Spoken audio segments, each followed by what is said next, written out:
Masarap ang gising tuwing umaga sa unang hirit. Kasama ang CDO Ulam Burger, 14 pesos lang. Can afford mong mag-beef.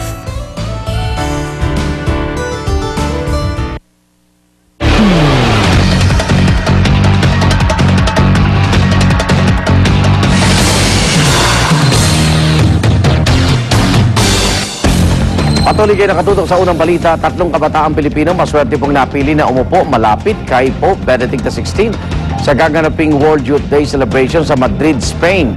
Halos 400 na iba pa ang kasama sa Philippine delegation. Darito ang report ni Micaela Papa. Inaasahang muling dadagsain ng daan-daan libong delegado mula sa iba't ibang bahagi ng mundo. Ang World Youth Day na sa taong ito ay gaganapin sa Madrid, Spain.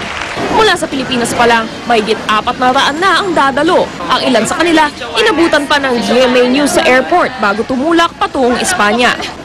Pero sa kanila, 3 Pilipino ang masasabing pinakamapalad dahil mauupo sila malapit mismo kay Pope Benedict XVI sa Youth Vigil. Isa sa kanila si Joanna Pauline Manalo. Iba yung fulfillment kapag talagang nakarating ka doon tapos nakita mo yung Pope. Siguro parte na rin na pinangalan ako kay Pope John Paul na siguro may connection kami ng Pope. Malapit din sa Santo Papa uupo sina Maria Reynisa Cabual at Yusef Ababacar Paglas. Sila ang napiling kinatawan ng Luzon, Visayas at Mindanao sa World Youth Day. I'm still in shock every time I think of meeting him, getting near the Pope. It's very surreal po. I can also say that Muslims and Christians can live in one unity together, in one community together po, in unity po. Ayon sa Episcopal Commission on Youth, bagaman ang simbahang Katoliko sa pangunguna ni Blessed John Paul II ang nagpasimula ng World Youth Day, bukas sa lahat ng pananampalataya ang pagdiriwang. Ang ngayon o ang kasalukuyan nakikita natin maraming mga hamon, maraming mga pagsubok. Hindi natin hahayaan ang mga kabataan ay nanonood lang sa nangyayari. Nais nating maging kalahok sila. Para sa unang balita, Micaela Papa reporting.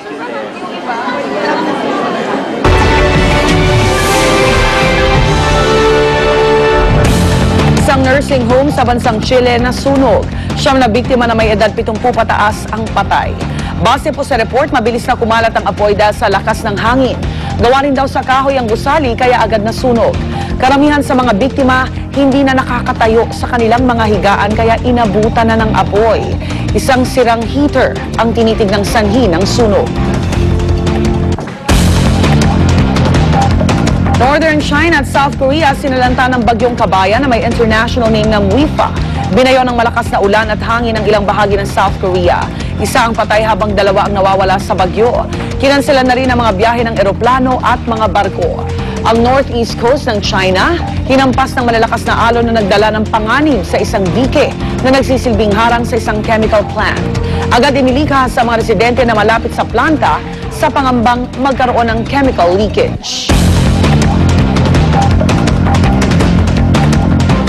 Oras na para sa mainit showbiz balita. Narito na po si Luan D. Luan! Thanks, Egan, Selena Gomez at Taylor Swift, big winners sa 2011 Teen Choice Awards. 6 surfboard trophies ang naiuwi ni Taylor, including the Ultimate Choice Award. Si Selena naman, nakasungkit ng 5 awards, all in all, tatlo po rito, nakuha niya together with her band, The Scene. Hindi naman papahuli ang boyfriend ni Selena na si Justin Bieber, who got 4 awards. 3 awards naman ang nakuha ng US TV musical na Glee. At ang Harry Potter and the Deathly Hallows Part 1, nakakuha ng 7 awards, including Choice Fantasy Movie. Wagi rin sila Ellen DeGeneres bilang Choice Comedian, Blake Lively bilang Choice TV Drama Actress, Cameron Diaz bilang Choice Comedy Movie Actress, Robert Pattinson bilang Choice Drama Movie Actor, at Ashton Kutcher bilang Choice Movie Romantic Comedy Actor. Hindi naman pinalad si pambansang kamao Manny Pacquiao na nominated bilang Choice Male Athlete. Ang snowboarding, skateboarding at surfing champion na si Shaun White ang nanalo sa naturang category. Usap-usapan naman ang recent performance ni Kanye West bilang closing act sa isang musical or music festival sa England. Ikinumpara kasi ng rapper ang sarili niya kay Adolf Hitler. Sinabi ng hip-hop artist na misunderstood daw siya at minsan daw, people look at him like he's Adolf Hitler. Pero darating daw ang araw na maiintindihan din daw ng mga tao ang lahat ng mga ginagawa niya. Bukod kay Hitler, ikinumpara rin ni Kanye ang sarili kay Michael Jordan. Just like Jordan used his influence to make a difference, gusto rin daw ni Kanye na maging simula ng pagbabago sa music industry. Umpisa pa lang yan ang chika natin this morning, so stick around for more. At ang hirit namin mamaya, 4 na hinihinalang miyembro ng Laglag Barya Gang at kasabot umanong taxi driver arestado sa Marikina. At ang ibang beauty contest para sa mga tupa, tampok sa Mongolia. Abangan yan at iba pa sa unang balita mamaya.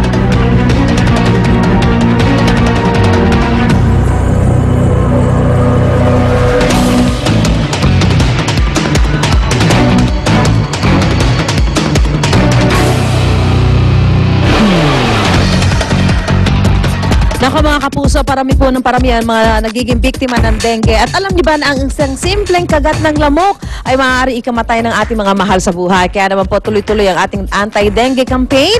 At nasa isang barangay po sa Quezon City ang ating kapusong si Monica. Mon, good morning uli dyan. Good morning again, Mommy Sue. At syempre sa ating mga kapuso, good morning po. Tuloy-tuloy pa rin nga ang ating kontra-dengue campaign dito nga sa Barangay Payatas. Dito po yan sa Quezon City na sinasabi nga na may isa raw sa pinakamataas na kaso ng dengue dito sa Metro Manila ngayon.